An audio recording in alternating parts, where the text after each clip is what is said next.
संत कौन बनता है। जी। संत वही बनता है या तो जिसके मन में भगवान के प्रति विशेष वैराग्य वृत्ति, भगवान को प्राप्त करने की इच्छा जागृत हो जाती है, तो एक तो वो संत बनता है जिसकी स्वयं की भगवान को प्राप्त करने की इच्छा होती है। लेकिन एक वो भी संत बनता है जिसको भगवान संत बनाना चाहते हैं। बोले बेटा हो जाएगा तो बोले सबसे पहले आप ही को दे दूंगी।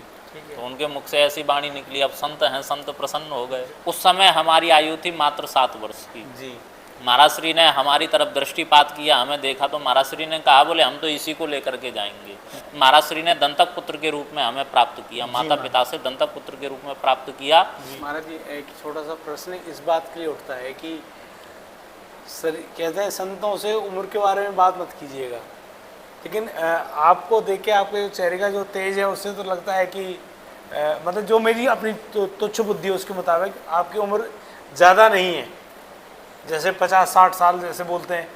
तो महाराज जैसे कि ये वेश जो संत के रूप में आप यहाँ पे हैं, तो मतलब कितना समय हो गया आपको और इस वेश में, और कैसे आपकी प्रेरणा जागृत हुई इस मार्ग में आने के लिए और आप एक उच्च स्थान पे मौजूद हैं, तो उससे बताएंगे हमें भी और हमारे जो दर्शक लोग हैं उनमें एक भाव जागृत होगा। महाराज जी वो बताने की कृपा करें। जी, प्रमुख विषय कि संत कौन बनता है। जी। संत वही बनता है या तो जिसके मन में भगवान के प्रति विशेष वैराग्य वृत्ति, भगवान को प्राप्त करने की इच्छा जागृत हो जाती है, तो एक तो वो संत बनता है जिसकी स्वयं की भगवान को प्राप्त करने की इच्छा होती है। लेकिन एक वो भी संत बनता है जिसको भगवान संत बनाना चाहते हैं। तो भगवान किस प्रकार से संत बनाना चाहते हैं। हमारी जो जन्मभूमि है अयोध्या क्षेत्र की जन्मभूमि है, जो विश्व की सबसे प्राचीन नगरी है और सप्तपुरियों में भी प्रथम नाम अयोध्यापुरी का आता है। तो ऐसे अयोध्यापुरी जिसकी अनंत महिमा है, तो उस अयोध्यापुरी क्षेत्र में हमारे माता पिता विराजमान हैं। तो वहाँ जो हमारे सदगुरुदेव भगवान हैं उनका जो है आगमन हुआ करता था, हमारे घर पे, हमारे निवास पे आगमन उनका हुआ करता था। तो हमारी जो माता जी थी, हमारे माता पिता के लंबे समय तक कोई संतान नहीं हुई। तो उन्होंने एक बार महाराज श्री से निवेदन किया कि इस प्रकार से है, बोले यदि पुत्र हो तो। महाराज श्री ने सहज भाव से पूछा, बोले पुत्र तो हो जाएगा, लेकिन बोले क्या करेगी। बोले तेरे बेटा तो हो जाएगा, लेकिन बोले क्या करेगी। बोले बेटा हो जाएगा तो बोले सबसे पहले आप ही को दे दूंगी। तो उनके मुख से ऐसी वाणी निकली, अब संत हैं, संत प्रसन्न हो गए। तो महाराज श्री ने कहा बोले जा बोले तू एक के लिए तरस रही है, कई होंगे। तो महाराज श्री की कृपा हो गई। महाराज श्री की कृपा से हमारे माताजी के 4 सुपुत्र हुए, एक बहन हुई। तो ठाकुर जी की ऐसी इच्छा थी, विलक्षण उनकी लीला है। अब संत बनना था सबसे बड़े वाले भाई को, लेकिन कृपा ऐसी हुई कि हमारे जो सबसे बड़े भाई थे उनको बचपन से ही कहीं दूर उनको पढ़ने के लिए भेज दिया गया। तो वो पढ़ लिख भी गए और वो इस प्रकार से उनकी पढ़ाई हो गई कि वो जो है संत बनने के लिए उस प्रकार से जो है हमारे जो महाराज श्री थे उन्होंने उनको योग्य नहीं जाना। तो सबसे बड़े वाले थे उनको भी उन्होंने नहीं देखा, दूसरे नंबर वालों को भी नहीं देखा, तीसरे वालों को भी नहीं देखा। और इस प्रकार की कृपा ठाकुर जी की हुई कि माता पिता ने हमें घर से बाहर नहीं जाने दिया। हमको माता पिता ने घर में ही रखा और उस समय हमारी आयु थी मात्र 7 वर्ष की। महाराज श्री ने हमारी तरफ दृष्टिपात किया, हमें देखा तो महाराज श्री ने कहा बोले हम तो इसी को लेकर के जाएंगे, जो भी इसका संयोग होगा, जो भी इसका होगा, बोले हम तो इसी को लेकर के जाएंगे। तो 7 वर्ष की आयु में माता पिता की स्वेच्छा से सभी की स्वेच्छा से, सभी जनमानस की स्वेच्छा से महाराज श्री हमें लेकर के आए, जिसका वर्णन कोट में भी है।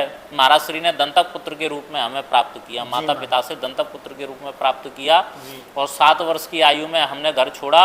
1992 का हमारा जन्म है, लगभग 32-33 वर्ष की आयु है। तो 7 वर्ष की आयु में हमने घर छोड़ा। घर छोड़ने के पश्चात में उत्तर प्रदेश के अंदर मुरादाबाद जिला है, वहाँ महाराज श्री का आश्रम में। तो वहाँ लगभग 1 वर्ष हम, जैसे ही हमें घर से लाया गया 1 महीने के बाद में ठाकुर जी ने स्वीकार किया और 1 महीने के बाद में ही हमने भगवान की सेवा प्रारंभ कर दी। उसके पश्चात में वहाँ से हमें मेहंदीपुर बालाजी लाया गया। लगभग 10 वर्ष के करीब में वहाँ रह करके साधना की। वहाँ ठाकुर जी की विशेष कृपा हुई, तो वहाँ हनुमान जी महाराज ने अपनी शरण में रखा। तो लगभग 11 वर्ष की अवस्था में मेहंदीपुर बालाजी में कुछ समय तक हम अध्ययन भी किए, आधुनिक शिक्षा का अध्ययन किए।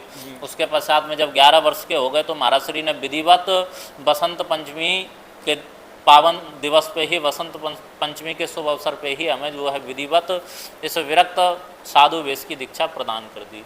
तो तब से लेकर के अभी तक संतों के ही सानिध्य में हैं, संतों के ही संरक्षण में हैं, और जो जो संतों ने मार्ग बताया है, जो जो संतों ने उपदेश दिया है, उसी पे जीवन आधारित है। संतों के मार्गदर्शन में, संतों के निर्देशन में उसी प्रकार से ये जीवन चल रहा है और उसी प्रकार से चलता रहेगा।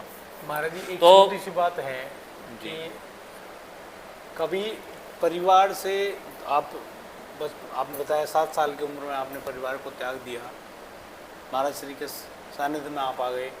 कभी ऐसा नहीं लगा कि मुझे परिवार से मिलना चाहिए, या फिर कोई चीज़ की कमी हो, जैसे कि भाई अक्सर जो कहा जाता है कि आश्रम में बाबा हैं, वहाँ पे वो सब कुछ माता पिता का प्यार नहीं मिलता, तो क्या कुछ ऐसा भी होता है कि आप तड़पे हों या फिर कुछ रही हो बात?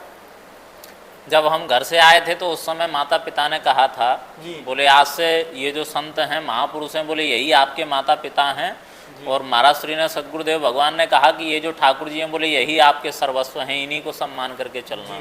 तो माता पिता की आज्ञा का बराबर जो है स्मरण होता रहता है। कभी ऐसा नहीं हुआ, ठाकुर जी की ऐसी इच्छा है, कभी ऐसा नहीं हुआ कि हमें माता पिता की याद आना तो स्वाभाविक है, लेकिन ऐसा कभी संयोग नहीं बना।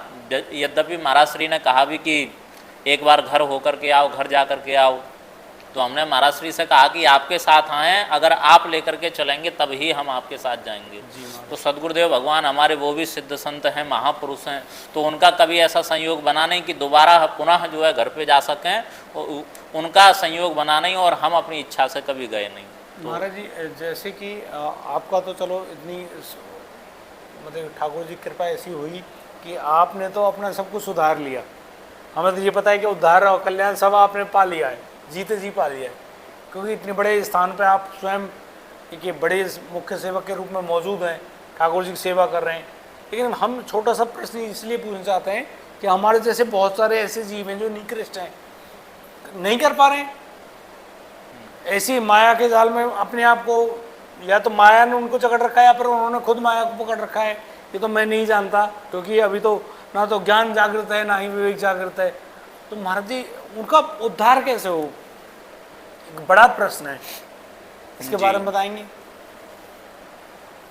हमारे यहाँ जितने भी भक्त हुए हैं जी, सबसे प्रमुख विषय है जी, कि हमारे यहाँ जितने भी भक्त हुए तो सबसे पहले गुरु शब्द का चिंतन करते हैं। गुरु क्या है? जी, गुयानी हो गया अंधकार, रुयानी हो गया प्रकाश, जैसा कि आप सबको पता है। तो गुयानी अंधकार, रुयानी प्रकाश, जो हमें संसार रूपी अंधकार से निकाल करके और परमपिता परमात्मा रूपी प्रकाश की ओर लेकर के जाए, वही सदगुरु है।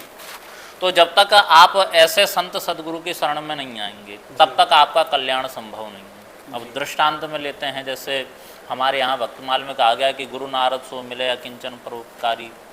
तो जब तक कोई विशिष्ट महापुरुष हमारे जीवन में नहीं आएगा, जब तक किसी विलक्षण संत के, महापुरुष के चरण हमारे जीवन में नहीं पड़ेंगे, तब तक भगवंत के, भगवान के भी चरण हमारे जीवन में पड़ने वाले नहीं हैं। जिन जिन भक्तों के जीवन में संतों के, महापुरुषों के चरण पड़े तो सब उनका चकाचक हो गया। जैसे गोस्वामी तुलसीदास जी महाराज का दृष्टांत लेते हैं जी। गोस्वामी तुलसीदास जी महाराज का प्रागट्य हुआ, उनका जन्म हुआ, राम बोला के नाम से उनकी प्रसिद्धि हुई। जन्म से उन्होंने राम बोला, जन्म लेते ही उन्होंने नाम, भगवान का नाम लिया, लेकिन फिर भी संसार ने उनकी महत्वता को नहीं समझा। गोस्वामी तुलसीदास जी महाराज थोड़ा सा भोजन करने के लिए, यानी कि उन्हें पेट भर के भोजन भी नहीं मिलता था, बड़े कष्ट से उन्होंने जीवन जिया। लेकिन गोस्वामी तुलसीदास जी महाराज ने जीवन तो बड़े कष्ट से जिया, लेकिन उन्होंने उस स्थिति को स्वीकार किया। और गोस्वामी तुलसीदास जी महाराज कहते थे कि मैं तो रघुनाथ के सहारे हूँ, यानी कि भगवान के सहारे हूँ। तो भगवान के सहारे रहते हुए उन्होंने बचपन बिताया, जीवन बताया। उसका परिणाम ये हुआ कि संत सदगुरु के रूप में, संत भगवंत के रूप में उन्हें सदगुरुदेव भगवान श्री नरहरियानंद जी महाराज का आश्रय प्राप्त हुआ। श्री नरहरियानंद जी महाराज का जैसे ही आश्रय उनको प्राप्त हुआ, यानी कि सदगुरु का आगमन जैसे ही जीवन में हुआ, वैसे ही उनका जीवन जो है चमत्कृत हो गया। जीवन उनका प्रकाशित हो उठा। उसके बाद आप उनके चमत्कारों को देखिए, उन्होंने जो है रामचरितमानस को लिखा, जी 12 ग्रंथों को लिखा, जी। पूरे विश्व के अंदर उनकी ख्याति फैल गई। संपूर्ण काशी जो गोस्वामी तुलसीदास जी महाराज से इतना द्वेष करती थी, वो भी सारे ब्राह्मण, पूरी काशी उनके शरणागत हो गई। और सबसे बड़ी बात है कि उस समय मुगल काल, उस समय गोस्वामी तुलसीदास जी महाराज के समय देश पे मुगलों का शासन था। इसके बाद भी जब गोस्वामी तुलसीदास जी महाराज को एक बार अकबर ने दिल्ली बुलाया, जी बोले आप आइए और मैं आपके दर्शन करना चाहता हूँ। तो गोस्वामी तुलसीदास जी महाराज गए तो उसने, अकबर ने कहा बोले चमत्कार दिखाओ। तो गोस्वामी तुलसीदास जी महाराज ने कहा बोले हमारे चमत्कार तो स्वयं ठाकुर जी हैं। तो ऐसी स्थिति आई, यद्यपि अकबर देश का राजा था, शासक था, सारी सत्ता उसके हाथ में थी, उस समय की शक्ति उसके हाथ में थी, वो कुछ भी कर सकता था, लेकिन इसके बाद भी आप स्थिति देखिए, जी अकबर को नाक रगड़ते हुए गोस्वामी तुलसीदास जी महाराज के चरणों में आकर के अपनी नाक रगड़नी पड़ी, बिल्कुल महाराज। उसको आकर के शरणागत होना पड़ा। तो जिस समय देश का राजा अकबर जो है गोस्वामी तुलसीदास जी महाराज के चरणों में आकर के पड़ा, तो उस समय संतजन कहते हैं कि गोस्वामी तुलसीदास जी महाराज के नेत्रों से आंसू बह निकले। तो आंसू गिरने लगे तो संतों ने प्रश्न किया गोस्वामी तुलसीदास जी महाराज से, बोले गोस्वामी जी बोले इतनी प्रसन्नता क्यों? हाँ बोले ये शोक के आंसू हैं या हर्ष के आंसू हैं? बोले इसका कारण क्या है, इसका हेतु क्या है? बोले देश का राजा, देश का सम्राट आपके चरणों में पड़ा है, बोले ये प्रसन्नता का हेतु है क्या? बोले ये कारण है क्या? तो गोस्वामी तुलसीदास जी महाराज ने कहा बोले ये कारण नहीं है। गोस्वामी तुलसीदास जी महाराज ने उस समय कहा बोले ये कारण नहीं है, कारण ये है कि जब तक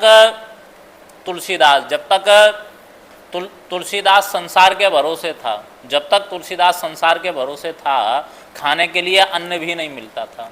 लेकिन जैसे ही तुलसीदास राम जी के शरणागत हुआ, भगवान के शरणागत हुआ, तो भगवान की कृपा का चमत्कार देखिए कि देश का राजा, देश का सम्राट भी आकर के चरणों में पड़ा है। बहुत बड़ी बात। तो